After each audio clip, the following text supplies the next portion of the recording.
అంతటి క్రూరురాలైన మహిషముఖి ఒకప్పుడు భయంతో వణికిపోయిందంటే మనం నమ్మగలమా? కారణం, అసుర ప్రతినిధులందరూ ఒక్కొక్కరుగా మరణించారు. ఆ విధంగా మరణించిన వారిలో ముఖ్యుడు మహిషి సోదరుడైన మహిషాసురుడు. అందుచేత పగ తీర్చుకోవడానికి తన బలాన్ని పెంచుకోవాలని నిర్ణయించుకుంది.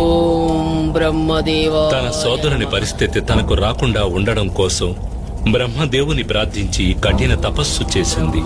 అందుకొరకు చుట్టూ అగ్ని రగిల్చి ఆ అగ్ని జ్వాలల మధ్య నిలిచి తపస్సు చేసింది.